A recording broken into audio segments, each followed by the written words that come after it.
Hello दोस्तों, welcome back to my YouTube channel SK study platform. तो आज मैं आप लोगों के बीच लेकर आई हूँ central tendency.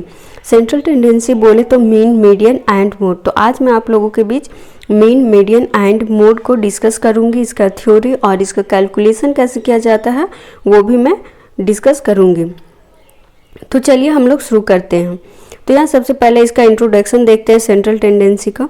The word average denotes a representative of a whole set of observation. और ये सेंट्रल टेंडेंसी क्या करता है, ये डिनोट करता है एक जो ऑब्जर्वेशन होता है, पूरे नंबर का ऑब्जर्वेशन होता है उसको।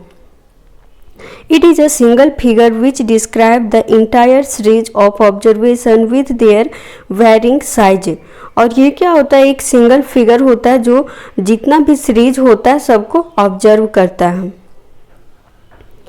It is a typical value occupying a central position where some observation are larger and some other are smaller than it।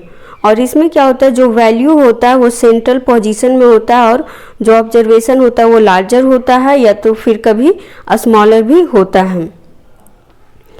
Characteristic of central tendency, it should B rigidly defined. इसको हम लोग rigidly define कर सकते हैं। It should be based on all items. और ये क्या होता है, सेंट्रल टेंडेंसी ये सभी प्रकार के आइटम्स में यूज होता है, बेस्ड होता है। It should be easily understood. और ये अच्छे मतलब बोलिए तो आसानी से समझ में आ जाता है। It should be easily subjected to further mathematical calculation. और ये क्या होता है, एक सब्जेक्टेड मैथमेटिकल कैलकुलेशन होता है।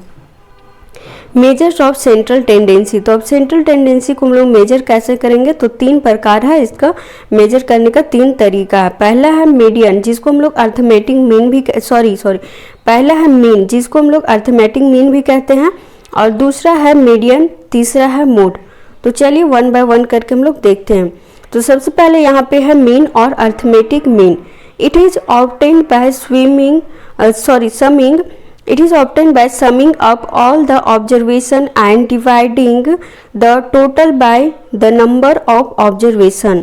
और ये क्या होता है, जितना भी ऑब्जर्वेशन होता है ऑब्जर्वेशन नंबर का सम करके और डिवाइडिंग करना होता है। जैसे यहाँ पे ये जो है मीन को हम लोग डिनोट करते हैं x बार से, और यहाँ पे समेशन x और बटा n, जितना भी सम करके आता है उसको जितना नंबर ऑफ संख्या होता है उतना से डिवाइड करना होता है। अब हम लोग देखेंगे मेरिट्स ऑफ अर्थमेटिक मीन और mean. It has the simplest average formula which is easily understandable and easy to complete. ये क्या होता है, एक सिंपलेस्ट मतलब ईजी आसान तरीका होता है एवरेज फार्मूला से किसी भी कंप्लीट जितना भी होता है नंबर को फाइंड करने में। It's calculation is based on all the observation. और इसका जो कैलकुलेशन होता है वो ऑब्जर्वेशन के बेस्ड पर होता है।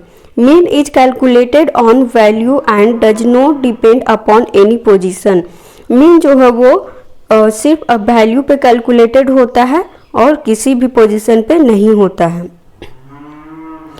Demerits of arithmetic mean, it can not be calculated if all the value are not known. इसको अगर हम लोग सभी वैल्यू को नहीं जानते तो इसको कैलकुलेट नहीं कर सकते हैं। The extreme value have greater affect on mean. और जो एक्सट्रीम वैल्यू होता है इसमें वो ग्रेटर होता है। अब हम लोग इसका यूजेज देखेंगे। तो यूजेज में है it is used in practical statics. और इसका हम लोग जो यूज करते हैं वो प्रैक्टिकल स्टैटिक्स होता है। उसमें मतलब कोई भी ग्राफ वगैरह हो गया, कुछ डाटा दिया हुआ है तो उसमें नंबर्स को फाइंड करने में, एग्जैक्ट जो एवरेज नंबर होता है उसको फाइंड करने में यूज करते हैं। Estimates are always obtained by mean. और इसका जो एस्टिमेट्स होता है वो ऑब्टेन्ड किससे होता है, तो मीन से ही होता है। नेक्स्ट हम लोग देखेंगे median. It is the middle most point or the central value of the variable in a set of observation when observation are arranged either in ascending or in descending order of their magnitudes। तो इसमें क्या होता है, एक middle most point होता है जहाँ पे सेंट्रल वैल्यू होता है, ठीक है। तो वो जो वेरिएबल वैल्यू होता है ऑब्जर्वेशन का, उसको अरेंज किया जाता है असेंडिंग ऑर्डर में या तो डिसेंडिंग ऑर्डर में, कोई भी असेंडिंग या डिसेंडिंग ऑर्डर में अरेंज कर दिया जाता है। कैलकुलेशन ऑफ मीडियन, तो हम लोग देखते हैं किस तरह से उसका कैलकुलेशन करेंगे। तो इसका प्रोसीड्यूर क्या है, arrange the data in order of magnitude.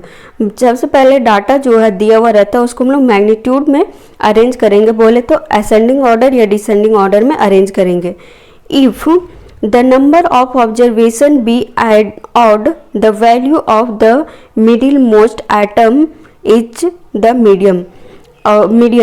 जो ऑब्जर्वेशन टेबल जो रहेगा तो उसमें अगर वैल्यू ऑड दिया रहेगा, ठीक है, ऑड रहेगा तो उसमें जो मिडिल मोस्ट एटम रहेगा वो मीडियन होगा। However if the number be even, the arithmetic mean of the two middle most atom is taken as median.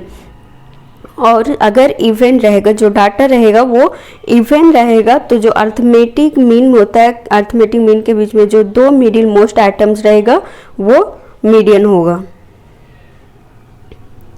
When n is odd, अगर n ऑड रहेगा तो उसके लिए हम लोग फॉर्मूला अप्लाई करेंगे m is equal to n plus 1/2।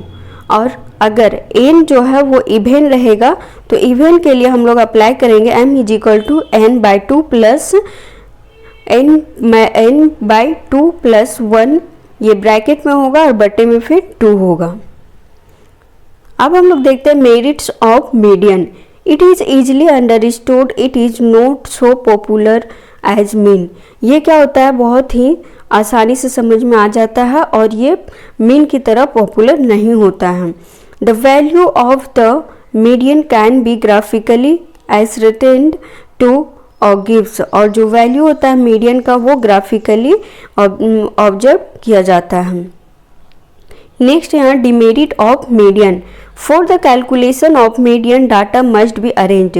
तो इसका डिमेरिट क्या हो जाएगा कि अगर जो डाटा रहेगा वो अरेंज नहीं रहेगा तो हम लोग मीडियन कैलकुलेट नहीं कर सकते हैं। मतलब मीडियन कैलकुलेट करने के लिए डाटा का अरेंज होना बहुत ही ज़रूरी है। It is not subject to algebraic treatment, और इसका हम लोग यूज अलजेब्रिक में नहीं कर सकते हैं। नेक्स्ट हमारा mode. Mode is considered as the value of a series which occurs most frequently and has a maximum frequency। तो यहाँ पे मोड क्या है, मोड एक वैल्यू सीरीज होता है जो कि बहुत ही फ्रीक्वेंटली होता है और मैक्सिमम इसमें जो फ्रीक्वेंसी होता है उसी से मोड को हम लोग फाइंड करते हैं। According to Crafton and Corden, the mode of a distribution is the value of the point। और क्राफ्टन और कॉर्डन के अनुसार जो वैल्यू होता है वो क्या होता है, एक पॉइंट में होता है। तो देखिए हम लोग मोड फाइंड करने का फॉर्मूला कुछ इस प्रकार है, L1 plus F1 minus F0, इसको ब्रैकेट में रखेंगे इंटू H बटा 2F1 minus F0 minus F2। तो ये इसका फॉर्मूला है। Merits of mode. It can B obtain bye inspection. ये क्या इंस्पेक्शन से ऑब्टेन किया जाता है। It is most affected by extreme value, और ये एक्सट्रीम वैल्यू से बहुत ही ज़्यादा प्रभावित होता है। It can be used to describe qualitative phenomenon, और ये क्वालिटेटिव फेनोमेनन को भी डिस्क्राइब करने में यूज किया जाता है। नेक्स्ट है यहाँ पे demerit of mode. Mode has no significance unless a large number of observation is available. और मोड क्या है, वो एक अनलेस सिग्निफिकेंस होता है जिसमें large number of observation available होता है। It can not be treated algebraically, और इसको हम लोग अलजेब्रिकली में यूज नहीं कर सकते हैं। It is not rigidly defined measures, और इसको हम लोग रिजिडली भी डिफाइन नहीं कर सकते हैं। तो ये तो हो गया था थ्योरी। अब हम लोग देखेंगे कैलकुलेशन की, कैलकुलेशन किस प्रकार से करेंगे। तो सबसे पहले हम लोग यहाँ पे कैलकुलेशन देखते हैं मीन का, ठीक है। तो सबसे पहले यहाँ अनग्रुप डाटा का देखते हैं। तो जैसे डाटा इस तरह से दिया हुआ है यहाँ पे 4, 6, 10, 20, तो इस तरह से दिया रहेगा तो सबको हम लोग प्लस कर देंगे, ठीक है। प्लस करके और जितना ऊपर नंबर ऑफ वैल्यूज जो है, जितना नंबर ऑफ वैल्यूज है उससे हम लोग डिवाइड कर देंगे। जैसे यहाँ पे दिया हुआ है फिर 4, 4, 6, 10 और 20, ये कितना 4 संख्या दिया हुआ है, तो 4 से यहाँ पे डिवाइड कर देंगे। जो भी हमारा डिवाइड करने के बाद आएगा वो हो जाएगा आंसर। अब हम लोग ग्रुप डाटा में क्या देखते हैं कि ग्रुप डाटा में 2 प्रकार का सीरीज होता है, डिस्क्रीट सीरीज और कंटिन्यूअस सीरीज। तो सबसे पहले देखें ग्रुप डाटा। तो ग्रुप डाटा में अब हम लोग देखेंगे यहाँ पे नंबर ऑफ एनिमल्स, ये दिया हुआ रहेगा, ठीक है, ये डाटा दिया हुआ रहेगा। और फिर आपको जो फ्रीक्वेंसी F4 फ्रीक्वेंसी यहाँ होता है, तो F भी दिया हुआ रहेगा, ठीक है। तो उसके बाद यहाँ पे हमको बस Fx फाइंड करना है। तो x हो गया यहाँ जो दिया हुआ डाटा है वो, और F है, F भी दिया हुआ रहेगा। तो इसको कुछ नहीं करना है, इंटू कर देना, ठीक है। तो 11 × 5 = 55 हो गया, 14 × 6 = 84, 17 × 8 = 136, 19 × 7 = 133 और 22 × 4 = 88। उसके बाद क्या करेंगे, यहाँ पे समेशन का ये चिन्ह है, सिग्मा जो ई की तरह दिख रहा है वो समेशन का हम लोग उसको बोलते हैं। तो समेशन एफ, इसको ऐड करके एक जगह लिख देंगे और फिर यहाँ पे जितना भी डाटा आया Fx में उसको ऐड करके एक जगह लिख देंगे। अब उसके बाद क्या करेंगे, हम लोग फॉर्मूला लगाएंगे यहाँ पे x bar is equal to sigma Fx बटा सिग्मा F। उसके बाद यहाँ पे जो डाटा आया है उसको रख के और फिर हम लोग काट देंगे। तो ये था हमारा ग्रुप डाटा का, ठीक है। अब हम लोग देखते हैं ग्रुप डाटा में ही दूसरा सीरीज का।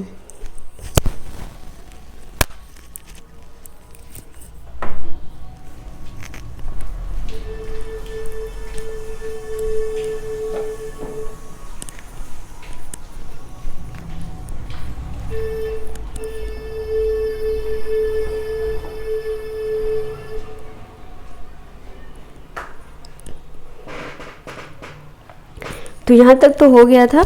अब हम लोग देखते हैं यहाँ पे कि ये दूसरा जो सीरीज दिया हुआ है उसमें हम लोग कंटिन्यूअस सीरीज में कैसे बनाएंगे।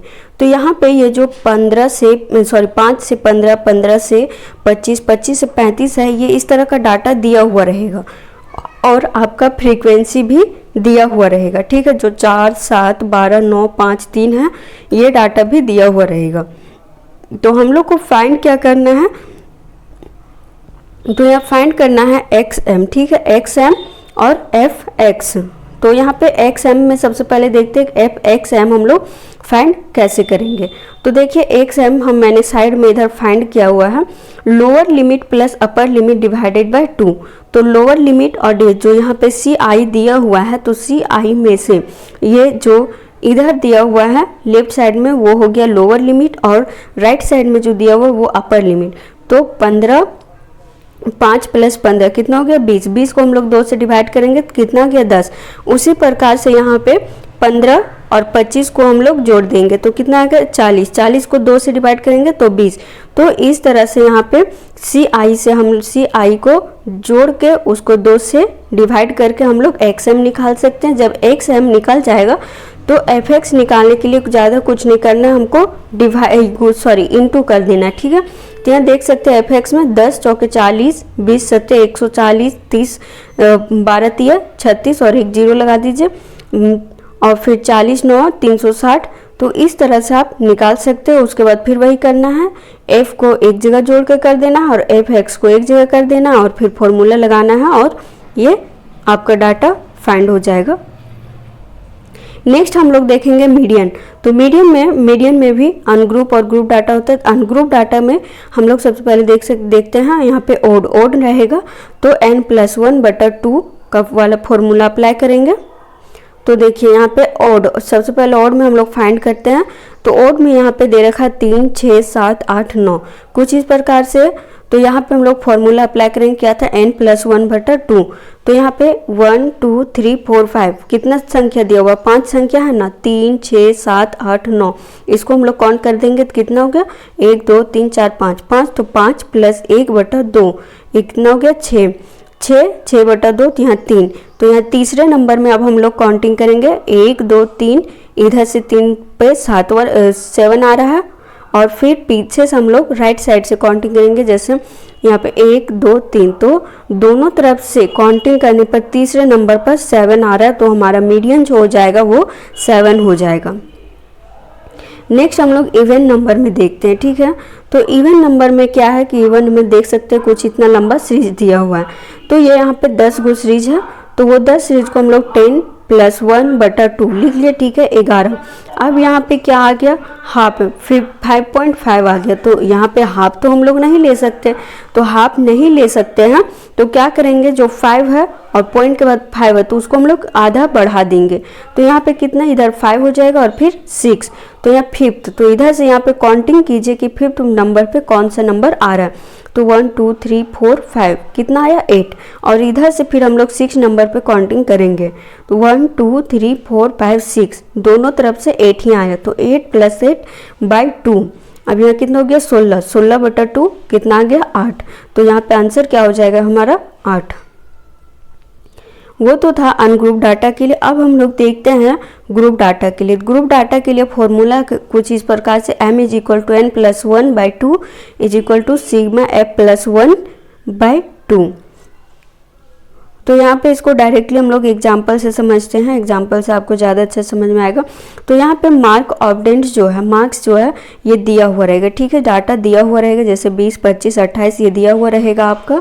उसके बाद यहाँ पे जो 6 20 24 28 ये जो है ये भी दिया हुआ रहेगा। अब आपको फाइंड क्या करना है, तो क्युमुलेटिव फ्रीक्वेंसी जो है, क्युमुलेटिव फ्रीक्वेंसी ये फाइंड करना है। ये आप कैसे फाइंड कीजिएगा, तो यहाँ पे जो नंबर ऑफ स्टूडेंट f है उसका जो फर्स्ट वाला है, जैसे 6 है तो 6 को सबसे पहले हम लोग लिख देंगे यहाँ क्युमुलेटिव फ्रीक्वेंसी में 6 लिख देंगे। उसके बाद से क्या होगा कि ऐड होते जाएगा, ये 20 और 6 26, फिर ये 24 और 26 50, 50 और 28 78, 78 और 15 93, 93 और 4 97, 97 और 2 99, 99 और 1 100।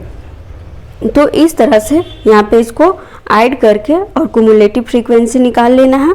उसके बाद आपको क्या करना है कि फिर फॉर्मूला अप्लाई करना है। तो n = यहाँ कितना आ गया, 100 आ गया। तो 100 आ गया तो यहाँ 100 + 1/2, तो यहाँ कितना आ गया, 50.5 आ गया। तो फिर से वही हम लोग करेंगे, 50.5 आ गया तो उतना तो आधा हम लोग कहीं से ले नहीं सकते हैं।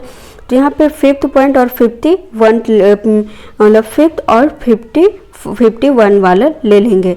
तो यहाँ 5th में देखते हैं तो 50 में कितना है, यहाँ पे देखेंगे, ठीक है, 50 यहाँ पे क्युमुलेटिव फ्रीक्वेंसी का में देखना है, 50 है तो है तो उसके सीधे में हम लोग को आना है और x, यहाँ जो मार्क्स ऑब्टेंट लिखा हुआ है x, तो यहाँ पे 28 है तो हम लोग 28 लिख लेंगे।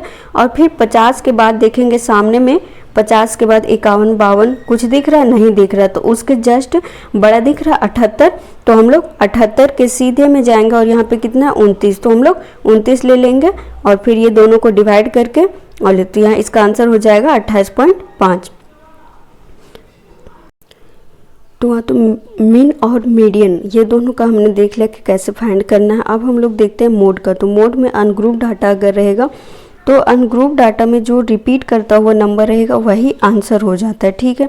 जैसे यहाँ 4 5 5 6 7, यहाँ 5 2 बार रिपीट कर रहा था तो यहाँ पे 5 ही आंसर हो जाएगा। लेकिन अब हम लोग देखते हैं क्या, तो मोड का ग्रुप डाटा में सबसे पहले हम लोग को ये देखना है कि जो हाईएस्ट नंबर फ्रीक्वेंसी में हाईएस्ट नंबर कौन सा है, ठीक है। फ्रीक्वेंसी में जो हाईएस्ट नंबर होगा उसी का जो लेफ्ट साइड वाला नंबर होगा वो हमारा हो जाएगा लोअर नंबर, जिसको हम लोग L30 जो यहाँ पे लिखे हुए हैं। तो फ्रीक्वेंसी में हाईएस्ट नंबर कितना है 12, 12 के सीधे में हम लोग CI में देखेंगे तो इधर 30 और 30 से 40 लिखा हुआ है, तो यहाँ पे जो L = हो जाएगा वो 30 हो जाएगा। और यहाँ पे हाइट जो H हो जाएगा तो वो H कितना हो जाएगा 10, ठीक है, क्योंकि यहाँ पे 10 का डिफरेंस दिख रहा है तो यहाँ पे H हो जाएगा 10। उसके बाद यहाँ पे हम फॉर्मूला लगाएंगे और फॉर्मूला के बाद यहाँ पे जो हाईएस्ट फ्रीक्वेंसी में हाईएस्ट नंबर रहेगा वो F1 हो जाएगा, उसके जस्ट ऊपर वाला F0 और उसके जस्ट नीचे वाला F2 हो जाएगा। उसके बाद फिर इसको उसी प्रकार से रख देना है फॉर्मूला में, और फॉर्मूला में रखने के बाद आपको गुना भागा जो भी करना है करके आंसर आपको मिल जाएगा। तो चलिए दोस्तों, मिलते हैं अगली वीडियो में, तब तक के लिए धन्यवाद।